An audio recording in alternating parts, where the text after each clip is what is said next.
पहली बार कोचिंग में आ रहा था, तो उस टाइम ऐसा पहले तो मुझे कुछ पता नहीं था कैसे पढ़ाई होती है, मतलब नीट के बारे में ज़्यादा नहीं पता था। तो जैसे मैं तो सिर्फ सिंपल क्लास में आके बैठ गया, टीचर जो पढ़ा रहे थे उसमें देखा, लेकिन जब टीचर सवाल कराते तो देखा मतलब काफ़ी बच्चे काफ़ी जल्दी जवाब दे रहे हैं। तो मैं उतना जल्दी नहीं कर पाता था, मैंने कहा छोड़ो मतलब इस चीज़ को, और मतलब जो टीचर पढ़ाए उतना पढ़ लेंगे, मतलब जल्दी जवाब देने से क्या ही मिल रहा है। तो फिर ऐसे जो टीचर ने पढ़ा उतना पढ़ा, और पहले जो महीने में 11th में पहला महीना था, मैं 720 आए। तो फिर मतलब मुझे भी यकीन नहीं हुआ था कि ये इतने ज़्यादा कैसे आ गए। तो मतलब लेकिन फिर ऐसा था कि मतलब नोट्स से ही तो आया था पेपर, मतलब नोट्स मॉड्यूल वो तो मैंने किए थे, और उसके बाद मैं सोचा कि 720 एक बार आ सकते तो कितनी बार लिया। तो फिर एक बार फिर से ट्राई किया 720 का, तब नहीं आए, फिर से ट्राई किया तब नहीं आया, उसके बाद में पूरे आइलैंड में कभी नहीं आए जितने मैं उसके बाद में 11th तो स्मूथली गई, लेकिन जैसे 11th तो आखिर मेजर होते हैं, तो मेजर में गाँव में चला गया, तो उसमें नंबर कम हुए। ऐसे था जो AIOT होता है अपना, AIOT में 16 नंबर थे, और उससे पहले जो मेजर टेस्ट 3 होता है उसमें 602 नंबर थे।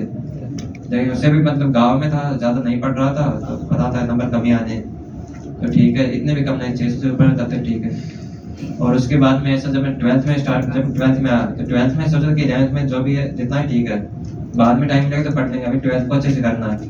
तो इसी मोटिव के साथ मतलब 12th की क्लास में सेम वही रूटीन, जो टीचर पढ़ाएगा उसे अच्छे से पढ़ेंगे, जितना हो सके अच्छे से मॉड्यूल पढ़ाएगा, मॉड्यूल पढ़ेंगे, NCERT पढ़ने का NCERT पढ़ी, और स्टार्टिंग में फिर महीने में नंबर फिर से बढ़े 705 हुए, 710 हुए। उसके बाद में मैं बीमार हो गया, और बीमार में क्या लेफ्ट वाला लंग कोलैप्स कर गया, तो मतलब 3 महीने हॉस्पिटल में एडमिट रहा। मतलब जैसे 2 महीने तो हॉस्पिटल में, फिर यहाँ पे आया तो डेंगू हो गया। मैं जब ठीक हुआ तो मम्मी को डेंगू हो गया, तो ऐसे वो घर वालों के साथ वो 2.5-3 महीने ऐसे ही बर्बाद ही हो गए वो।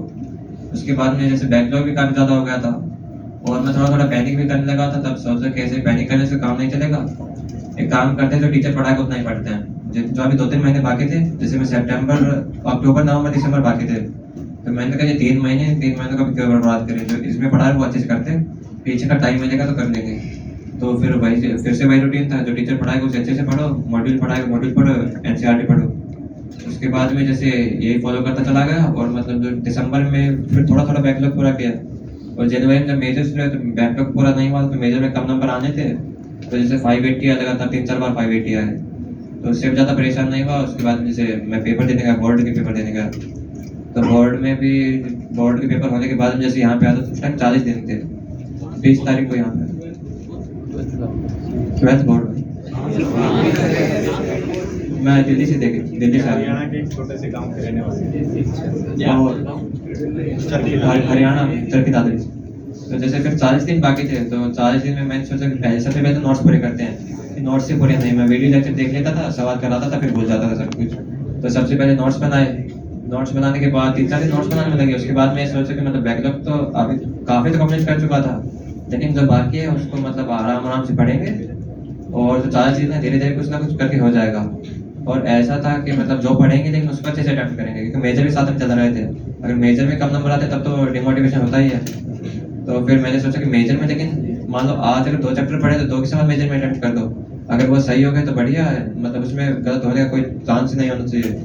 ऐसा सोच के मैं पेपर देने गया, मतलब मान लो 2 चैप्टर पढ़ा, 2 के सवाल अटेम्प्ट किए, वो सही हो जाते थे, 3 पढ़े, 3 के सवाल सही हो जाते थे। तो ऐसे फिर ऐसी उम्मीद थी कि अगर सारा पढ़ लेंगे तो नंबर इंप्रूव हो जाएंगे। तो ये चीज़ पढ़ के फॉलो करता चला गया। जो आखिरी मेजर दिया था एलन में 2 तारीख को, उसमें मेरे 700 नंबर थे। तो उसके बाद में मतलब फिर तो काफ़ी ऐसे कुछ भी था कि मैं मतलब स्कोर इंप्रूव हो चुका है, सिलेबस भी पूरा है।